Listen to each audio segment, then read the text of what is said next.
خان صاحب جو ہیں حشاش بشاش تھے.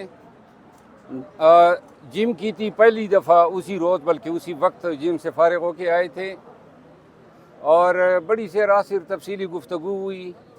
خان اب ایکشن چاہتے ہیں، وہ چاہتے ہیں کہ ہم اپنے قانونی اور آئینی حقوق جو ہیں وہ ایزرٹ کریں، کنونشن کریں، جلسے کریں.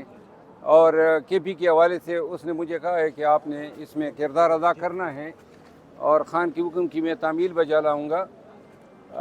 دوسری بات یہ ہے کہ کل خان صاحب سے جو ہیں بات چیت میں خان صاحب کا زیادہ زور اسی پہ تھا کہ جو ملاقاتیں ہیں وہ ریگولیٹ نہیں ہو رہی ہیں، بڑا کم ٹائم جو ہے فیملی کو دیا جاتا ہے. تو اس حوالے سے آج میں نے ایک ICA دائر کی ہوئی ہے، انٹرا کورٹ اپیل، جو ڈویژن بینچ کے سامنے مقرر ہے اور غالباً 12 یا 1 بجے ٹیک اپ ہوگی.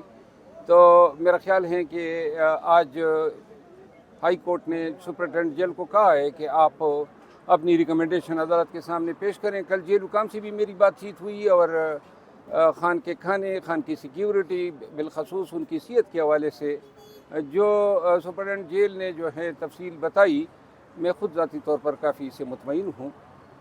خان کو کل میں نے گلاب کا ایک پھول بھی پیش کیا. وہ پھول وغیرہ تو جانے نہیں دیتے ہیں. اچانک میں نے یہاں پہ لگا دیا تھا، کوئی مجھے کسی نے گلدستہ دیا تھا، اس میں سے ایک پھول میں نے لگایا اور میں جب وہاں پہ گیا خان کا انتظار کر رہا تھا تو پھول میں نے اچانک دیکھ لیا. وہ ساری چیزیں جو ہیں تلاشی لے کے نکال لیتے ہیں لیکن وہ پھول ان کو بھی نظر نہیں آیا تھا. تو وہ خان کو میں نے جو ہے دیا اور خان جو ہیں وہ اس نے کہا یہ کیسے آ گیا؟ تو میں نے کہا پتہ نہیں، آپ کی قسمت میں تھا. محبوب جو ہوتا ہے وہ لے جاتا ہے. تو یہ باتیں ہوئی، باقی ساری چیزیں میں نے ویلاگ پہ شیئر کی ہے.